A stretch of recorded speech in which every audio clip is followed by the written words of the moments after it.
Street in West Allis, Wisconsin. The people down here called the cops and they said, listen, there's a guy out here looking in a house and we think he might be a drug dealer. The police are called in only to make an eye-popping discovery. The mystery man's rented SUV looks like an arsenal on wheels, loaded with handguns, rifles, ammo, a stun gun, a high-zoom camera, and a satellite computer. That sounds like this guy's going to war. It sounds like he's a hitman, doesn't it? That man, Dwayne Powell, swears he's not a hitman. Instead, he says he's a $10,000 a week private eye with a very famous client. The company I work for is huge. So why are they spying on this 80-year-old man who plays the horn for a living? What kind of super dark secret world is this you get yourself involved in? I have never met a more competent, a more intelligent, a more tolerant, a more compassionate being. A story that affects every Scientologist. Scientology. Powell says the church is his client, and his target, the estranged father of David Miscavige, the church's all-powerful, wildly controversial leader. When somebody enrolls, consider he's joined for the duration. Tonight, the explosive new book that's causing a he said, they said between one man and the church he left behind. It was an escape. You think you can just walk out? No. It's not just that he decided to write a book, he decided to tell a false story. A deafening crack in Scientology's royal family. David is backstage, literally tearing me apart verbally, cursing, yelling, screaming at me. When he's screaming at you, do you ever think, I changed this guy's diapers? How ex-members now depict Gold Base, the church's mountainside paradise, Scientology style, gated with tight security. They say your mail is checked, that your phone calls are monitored. Is any of this true? Well, some of that is true, but that doesn't make it a prison. Tonight, the story the church doesn't want you to hear. I raised him, and to come to this, what the hell is this? This is nuts. A father's story. Good evening, I'm Elizabeth Vargas. And I'm David Muir. Right here tonight, the ABC News exclusive. As a father now faces off against his very own son. And not just any son, but the powerful leader of the Church of Scientology, David Miscavige. Revered by some, reviled by others. And now the subject of a blockbuster new book titled Ruthless, which comes out next Tuesday. The publishers tell us that lawyers from the church asked them not to release it. So, what's in it that has the church on high alert? Dan Harris finds out. You have written a whole book about your son, and you've called the book Ruthless. Yeah. It's a pretty damning charge to level against your own child. He wasn't always that way. When he was a kid, I am telling you, he was a lovable kid. Ron Miscavige says long before his son became the almighty leader of one of the most controversial new religions on the planet, How much must one do to call themselves a Scientologist? before all those speeches to cheering crowds of believers, and before all that elbow rubbing with celebrity Scientologists such as Tom Cruise, John Travolta, and Kirstie Alley, David was just a regular kid growing up in this middle-class neighborhood in Willingboro, New Jersey. They had 4 kids over there. Phyllis and Gil had 2 girls. Aluminum siding, public swimming pools, children bicycling in the street. Ron, a salesman and aspiring musician, is raising 4 kids with his wife Loretta, the oldest, Ronnie, David and his twin sister Denise, and their younger sister Lori. So you spent 12 years right here on the street? 12 years right here, yeah. Ron says young David was a strong student with an even stronger will. David's not a big kid. Not at all. And yet he was getting into fights. He's a tough kid. I mean, for his size, he's like a stick of dynamite, you know? In your book, you describe him having a habit of saying not so kind things about other people, even as a boy. Yeah. It seems to me from reading your book, to you, in hindsight, that's a bit of a red flag. It was a bit of a red flag in hindsight. But at home, it's not as if Ron himself is receiving world's greatest dad coffee mugs on Father's Day. Marriage-wise, we didn't have a great marriage at all. We had strife, and there was some domestic abuse, which I don't ever feel good about, and I don't think you can make excuses for that no matter what or how much time goes by. When you say domestic abuse, what do you mean? I'd strike her. I'd hit her in the arm or something like that. In front of the kids? And in front of the kids, yeah. Ron's mea culpas notwithstanding, the church says his acts of domestic violence are much more serious and more frequent than he admits. In fact, the church says the book, co-written by another former church member who's now a fierce critic of church management, is filled with half-truths and outright lies. It's, in my view, a literary forgery. The church rarely grants on-camera interviews, but it's taking Ron's book so seriously that it dispatched attorney Monique Yingling to discredit the author. What has David Miscavige's response been to this book? Well, I think he's, on a personal level, I think he's probably very, very sad that his father would do this. There seems to be no explanation except that his father is trying to make a buck off of his name. This unusual family history and subsequent family feud was set in motion in 1968 when Ron first hears the word Scientology at a business meeting. What was it about the word Scientology that got you so interested? I don't know, but it did. All I heard was Scientology, and I thought, what is that? Ron soon learns that Scientology is a new religion founded by the science fiction writer L. Ron Hubbard. There are certain evils in society which definitely should cease, and we are taking some responsibility for them. So I went to a place where there was a guy who was teaching Scientology. He would do drills to teach you better communication. So it was useful for you, I would imagine, as a salesman, yeah, and also as a guy who was in a marriage that had a lot of arguments involved. Yeah. And he says Scientology works wonders for him. Soon he starts paying for one of the central practices of the faith, a sort of counseling called auditing that uses a Scientology device called an e-meter. Look, I didn't know what I was looking for. I knew I was looking for something. And when I got in Scientology, I felt that I found what I was looking for, which did have a lot of answers to life on a basic level. So many answers, so many life-changing benefits, Ron feels a duty as a parent to introduce his son David to Scientology as well. He hopes that somehow the auditing can help with his son's biggest problem, a nasty and recurring case of asthma. He would get severe attacks. These must have been terrifying episodes for you as a dad. That's putting it mildly. And so it comes to pass that in 1969, at the tender age of 9, David Miscavige has his first auditing session. About 45 minutes later, David walks out, smiling, bright. And in that moment, the future is born, a future of fame and power as David Miscavige rises to the highest levels of Scientology, and a future of turmoil and pain as his family life erupts into a civil war. So you think that was the key turning point in his whole life? I know it. Stay with us.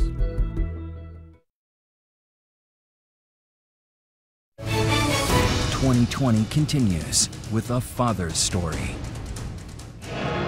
Behold his mighty hand!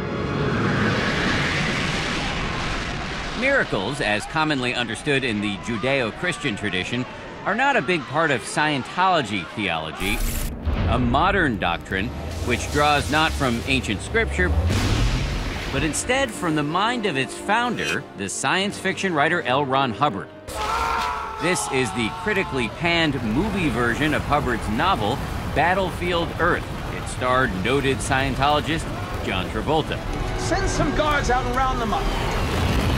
But back in New Jersey, Ron Miscavige says something close to what Christians might call faith healing occurs in 1969. That's when he takes his undersized, asthmatic 9-year-old son David for his first session of auditing, a kind of Scientology counseling. About 45 minutes later, David walks out, smiling, bright. I said, what happened? He says, Dad, it's handled. So your view at the time was that his asthma was cured by Scientology? Let's put it this way, it mitigated it considerably. I think it was at that moment that he decided he's going to do something with this. So you think that was the key turning point in his whole life? I know it. I know it. According to Ron, this moment is a sort of conversion experience for the entire family. Now everybody starts studying Scientology, with David setting himself apart as something of a prodigy. What do you think he was getting out of it? satisfaction that he was helping somebody. These are my compositions. By the year 1975, Ron's music career hits a high note. He even puts out this rather groovy album, while David's Scientology career is really taking off.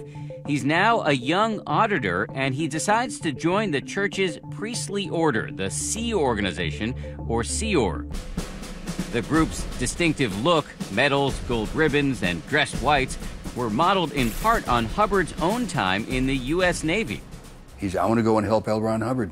And I thought to myself, hey, I'd be pretty proud of him. So I said, okay, I'll help you whatever I can.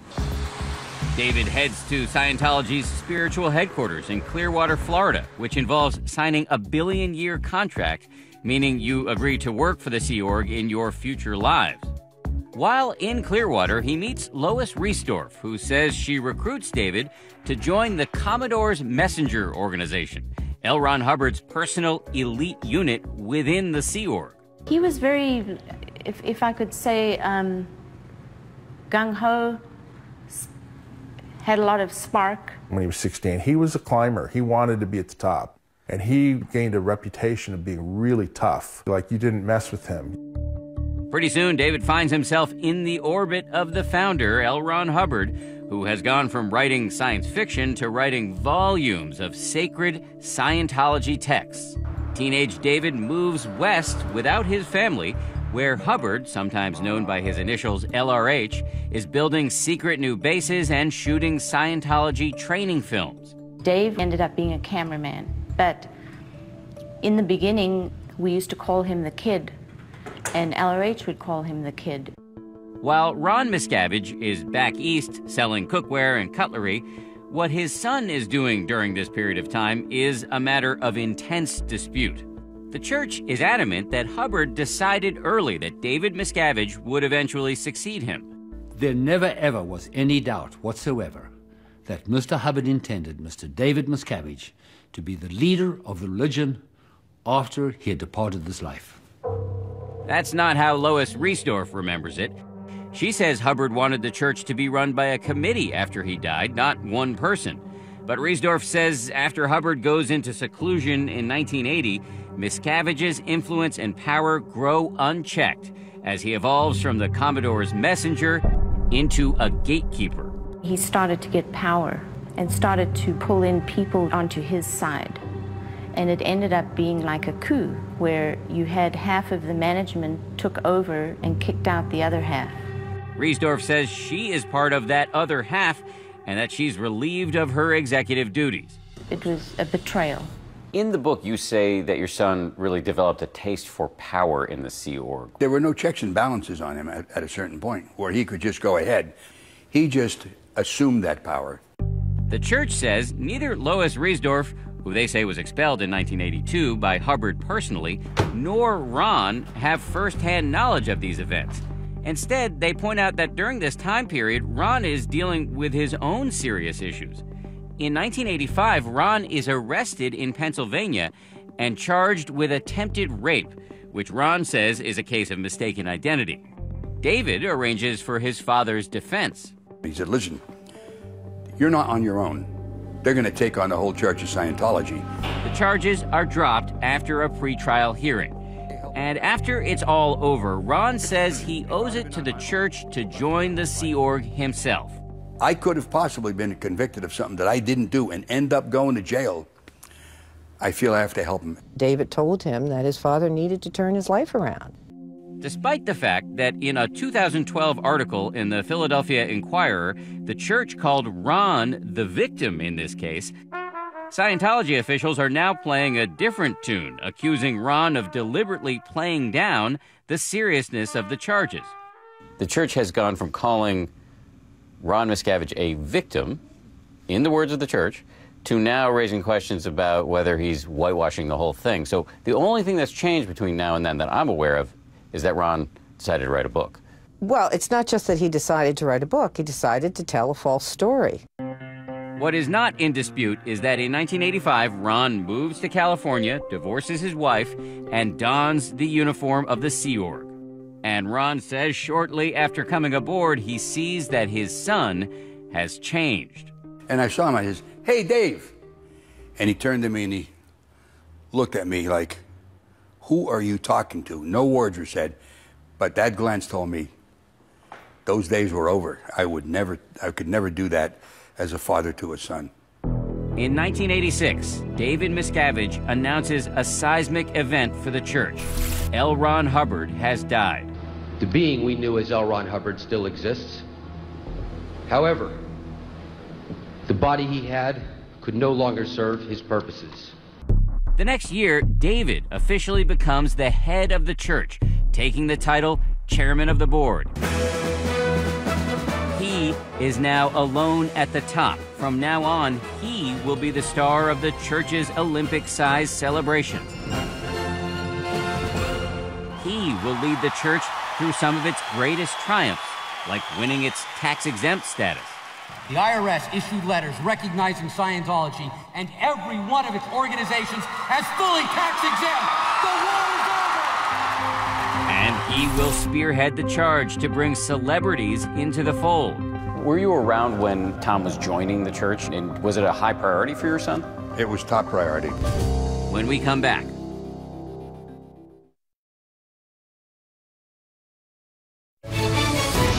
'20 continues with a father's story. 2 hours east of Los Angeles, in Hemet, California, sits a 500-acre Scientology compound known as Gold Base. The church characterizes the base as a slice of Scientology utopia. These official videos show a spotless complex with state-of-the-art facilities, gorgeous landscaping, and flowing fountains. They tell us the food here is great, too. When she arrives for her interview with 2020, Scientology attorney Monique Yingling brings along these baked goods as edible proof. If you talk to the staff, they'll tell you it's a worker's paradise. It couldn't be a better place to work. This is where Ron Miscavige works after signing up for the Sea Org in 1985. At first, Ron says he enjoys himself. He joins the band and gets to play all over the world. That's him jamming with Scientologist and soul legend Isaac Hayes. What's more, he believes he's helping to change the world through Scientology. On a more personal note, he meets his second and much younger wife, Becky Bigelow. So Ron is happy for a time, but he says he can't help but notice his son's sharp-edged new management style. David is backstage, literally tearing me apart verbally for 55 minutes, cursing, yelling, screaming at me. One night at a church event in the late 80s where Ron is performing, he says David gives him an extended tongue lashing with other people looking on. When he's screaming at you, do you ever think, I changed this guy's diapers? No kidding. Of course I did. Of course I did. And that isn't the only time it happened. Look, I'm the one that got him in Scientology. I raised him, good or bad. And to come to this, what the hell is this? This is nuts. The church insists Ron doesn't actually know much about David's management style because they simply didn't spend much time together. The thing I find disingenuous. David was busy with much bigger things, like conducting this live interview on ABC's Nightline with Ted Koppel in 1992. You want to bring me up an allegation, you confront me with it. And of course, there were the celebrity Scientologists to manage. I'm gonna get there first. Like King of Queens actress Leah Remini, now a vocal ex-member who published her own memoir about her life in the church, Troublemaker, last year. I think David Miscavige loves his position and power, and he uses that power to hurt people and comes down hard on anybody who questions him. Leah is a big deal, but there is no more prominent celebrity Scientologist than Tom Cruise, with whom David bonds in 1990 during the filming of Days of Thunder. What's the relationship between your son and Tom Cruise? Tom Cruise thinks that David is the top Thetan, or top spiritual being on this planet. The top spiritual being on this planet? Yes, now that L. Ron Hubbard is gone. They're like the best of buddies. What is the difference between being a Sea Org member and being a celebrity in the church? Well, it's like, you know, getting to be at the cool table. For those not at the cool table, life at Gold Base can allegedly be more harsh than these glossy church videos might suggest. By 2006, Ron and Becky move on to the base, as most staff members are told to do, and soon, he says, they start chafing at some serious restriction. I'm living on a compound where your mail going out is read before it's sealed and sent out, where before you get your mail, it's opened and read before you get it. And your phone calls? Phone calls, you're on the phone, somebody else is listening on an extension. I was in charge of the security in all aspects for every acre of property here. When 2020 visits Gold, we bring along Gary Moorhead, a former Scientologist turned critic, who says he was once director of security for the church. It would go through people's personal belongings out at their birthing, where they slept, obtaining bank records, date of birth, passwords, any personal information, where their family addresses were. Former Scientologist Mark Fisher says when he tried to leave the church in 1990, his one-time roommate, David Miscavige, exploded. He was kicking, pulling at me, pulled my hair, punching at me. I have no idea how long it went on. Finally stopped. And then I reached behind my head because it felt kind of moist, and I pulled my hand back, and my hand was bloody. And I said, you made my head bleed. We spoke to a man named Mark Fisher who claims that in the summer of 1990, David grabbed him by the throat and kicked him and punched him. To your knowledge, is any of this true?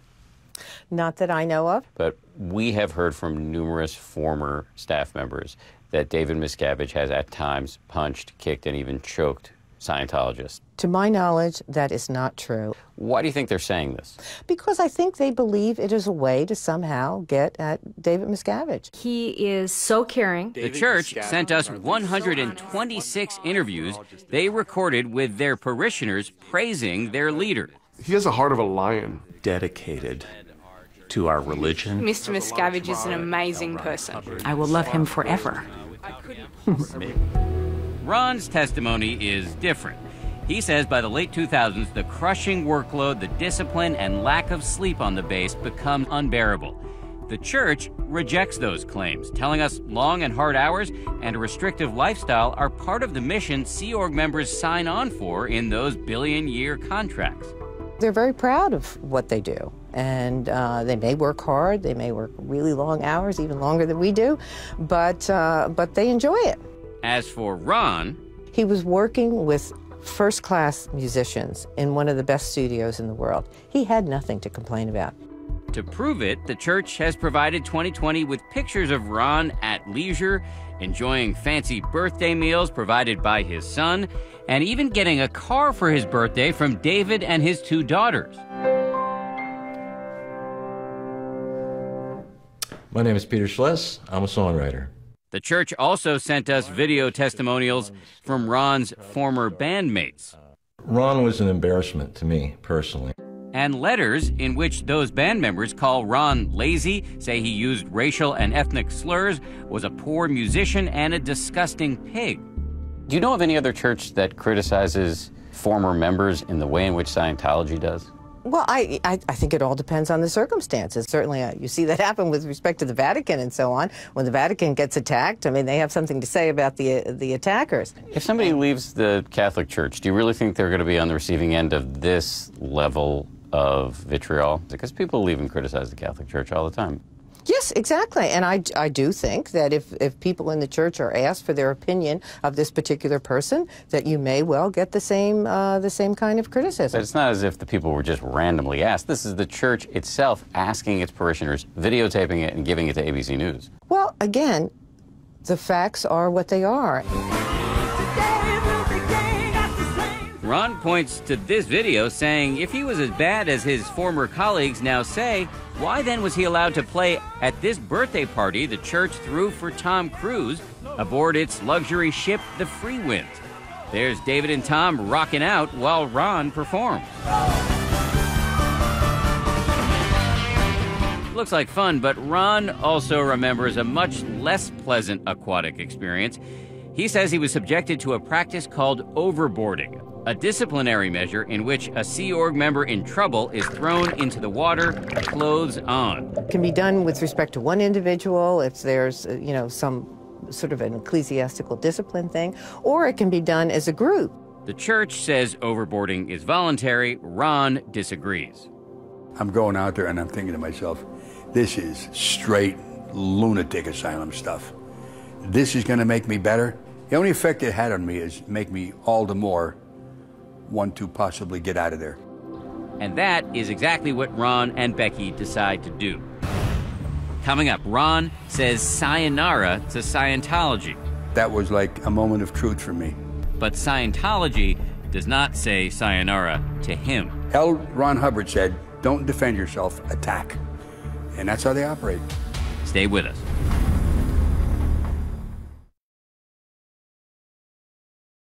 "2020 continues with a father's story."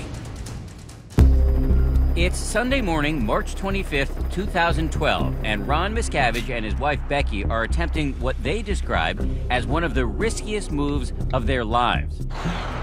When you were pulling up to the gate, was your heart pounding? I would say so. I would say that was like a moment of truth for me. For months, they say they've planned what they call their escape from Gold Base by conditioning the guards into letting them make regular Sunday trips to the music studio across the street. And it all comes to a head when Ron drives the Ford Focus his son gave him up to the security gate. He presses the button, and to his relief, the gate opens. I drove out slowly so it wouldn't arouse suspicion. When I turned left, I put my foot right to the floorboard. I knew we were free. I knew they couldn't catch us. What was it like in this car at the moment? I'll tell you what it was like. Let's say you were under a pile of rocks. It was like all of a sudden, it was gone. The church scoffs at the idea that this was an escape. It is not a prison. People can come and go as they please, and they do. You call it an escape. Was it really an escape? As opposed to what? Just leaving? No, it was an escape. You can't leave. You think you can just walk out? No. You will be stopped. I escaped. I wouldn't open up the gate. I'd send my rover guard down there to meet up with him face to face in case he started scaling it, and I'd try to calm, cool, and collectively talk to him on the intercom. Gary Moorhead, the former security chief at Gold, says he had many ways to discourage would-be deserters from leaving and ways to track them down if they did. Nobody would ever try to scale the mountain because it takes you nowhere. We'd figure out how much time they've been gone, when they were last seen, how far away could they be. The amount of sheer pressure that I would get until that person was back here was incredible. Once Ron and Becky are off the base, they drive for 3 days, heading straight to Wisconsin, where Becky's mother lives. What were those first few hours and days like? Undescribable. Undescribable. When Leah Remini hears that Ron, the chairman of the board's father, has left, she reaches out. I tracked him down. I called him, and I offered my support immediately because I know he must have felt alone when leaving, and I just wanted him to know that we were willing to take them in. That's a big offer. What made you feel motivated to do that? Because there really is no place for them to go unless they have family, which is very rare outside of the church. That may be why, despite all of Ron's complaints about David and the church, he soon sends his son a letter asking for money. He did give you $100,000 to buy a house. Absolutely, yeah. And that letter, I said, hey, listen, I've spent a lot of years in the Sea Org. I couldn't live under those conditions. I have very little money paid into Social Security. If you can give me some financial help, I'd appreciate it. Why do you think he did it? I go back and forth thinking that maybe he read it and he's thinking, he is my old man and he's old. Maybe I'll help him out. And then on the other hand, I think, well, maybe he did it just so it would be insurance that I wouldn't do anything. And I wasn't going to do anything. Meaning you wouldn't go public? Yeah. I had no intention, even before he sent me the money. But remember, the church takes out more, quote, insurance on Ron, those two heavily armed private eyes, a father and son team who follow him for a year. The church denies David himself had anything to do with their mission. Who hired these private investigators? Attorneys working for the Church of Scientology. So attorneys working for the church would hire private investigators to follow the father of the leader of the church without telling the leader of the church? Yes, lawyers use private investigators all the time for, varieties of reasons, and it's just no big deal. Well, it seems like a big deal to Ron, especially after he hears what the PIs told police about an incident outside this grocery store. Here's what happened, okay? I thought my cell phone was going to come out, put my hand on the T-shirt pocket where the cell phone was to stop it from falling out, and that looked to the PIs like I was having a heart attack. David called my dad and said, if he dies, he dies. Don't intervene. It was a mandate from David not to... He just said, don't go intervene with it. Let it happen. If it's time, it's his time. When you heard that he allegedly said this... It was a shot to the head.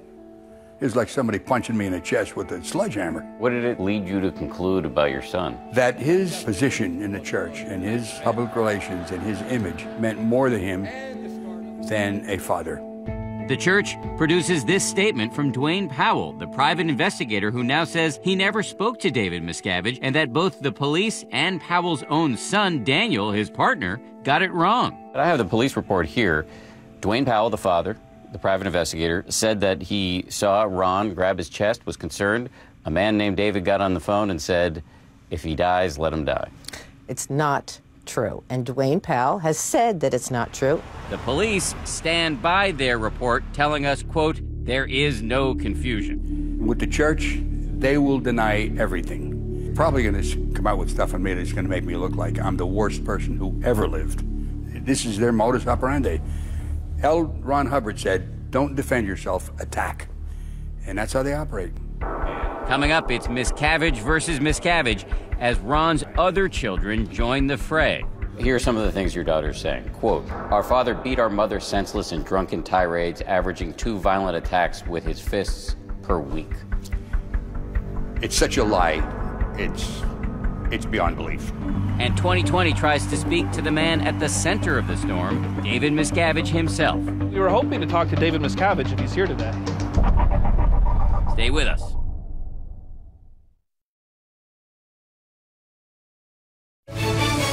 "2020 continues with a father's story. Nothing brings a smile to the face of Scientology leader David Miscavige quite like the opening of a new church, like this one in Atlanta earlier this month. Well, thank you very much. It's truly my pleasure. But show up with a camera to cover the event, and the smiles quickly vanish. We were hoping to talk to David Miscavige if he's here today. I don't think that'll be possible, and today is going to be very busy. Church staff ask us to leave and even stand in front of our camera. That's all right. It's not going to be cool to be set up out here this afternoon. David's father, Ron, says this type of behavior all stems from his son's need to control every aspect of what happens in the church. Everybody knows the statement, power corrupts, and absolute power corrupts, absolutely. That taste of power, I think, is what changed David. And Ron says one of his son's most powerful tools for controlling Scientologists is a policy called disconnection, where, according to critics, church officials pressure parishioners to cease communicating with family or friends who leave and criticize the church. I think it's terrible. I don't think you could do a worse thing to a person than have him split up his family so they won't talk to you anymore. You lose your children. And they do it. This is what Ron says happens with his 2 daughters, Denise and Lori, not long after he leaves the church. They won't talk to me. My grandchildren don't talk to me, which is their kids. And I've never met some of my great-grandchildren. I don't even know how many there are. That is terrible. That is terrible, okay? That's why I'm doing this, Stan. You have a number of great-grandchildren and you don't know the number? Hey, hang on a second. Jesus Christ, that Sorry. I gotta get focused. The church says this is another blatant example of Ron failing to tell the full story. He's saying his daughters were pressured to disconnect from him by the church. It is simply not true. Ron's daughters declined to give an interview to 2020, but in written declarations, they tell us they had good reasons to cut off all ties with their father. Ron's daughters have relayed that they grew up in a house that they would call a chamber of horrors. In fact, in a series of letters, Ron's daughters lay out an extraordinary litany of allegations. laying bare what appears to be an all-out war within Scientology's ruling family. They tell us that he was more violent with their mother than he now admits, and that he was violent with them as well, striking them frequently with his fists and his belt. Ron says he spanked the girls occasionally, but did not abuse them. I never thought that they would resort to this. I knew that I was going to be discredited. And I want David, who probably wrote this stuff, you come on television and confront me in person. Ron's daughters say the final straw for them was their father's decision to move in temporarily with their older brother, Ronnie, who they say abused them physically when they were children. Ronnie Miscavige wouldn't speak to us either, but his father did address the charges. He denied it totally.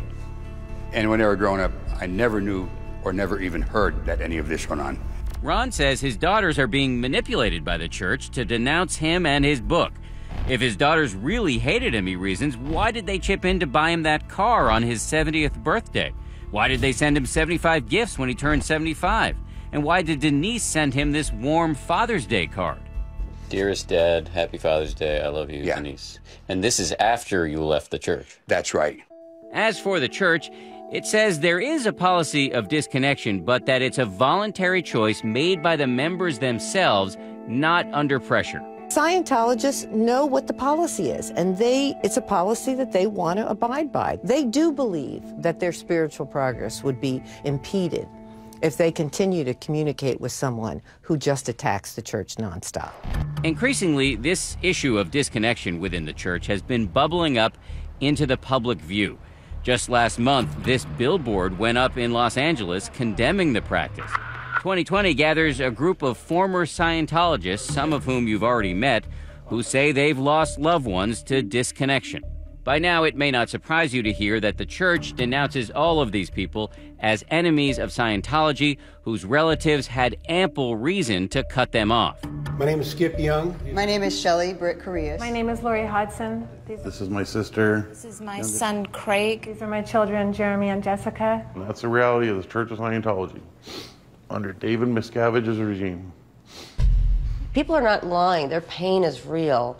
Their daughters are not talking to them. Their sons are not talking to them. There are people who don't know, have never met their grandchildren. This is real. It's a real thing. Coming up, a special reunion and Ron's message for his son. After everything that you say has happened, after all of that, can you forgive him?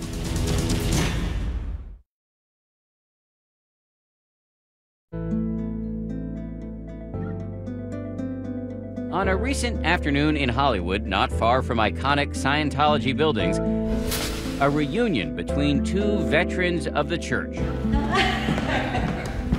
Hey. Oh, you look like $1 million. It's great seeing you, I'll tell you. How are you? Good. You're getting better looking, you know that. So the two of you guys haven't seen each other since you were both active Scientologists. That's right, yeah. He has a right to tell his story. I have a right to tell my story, and so do thousands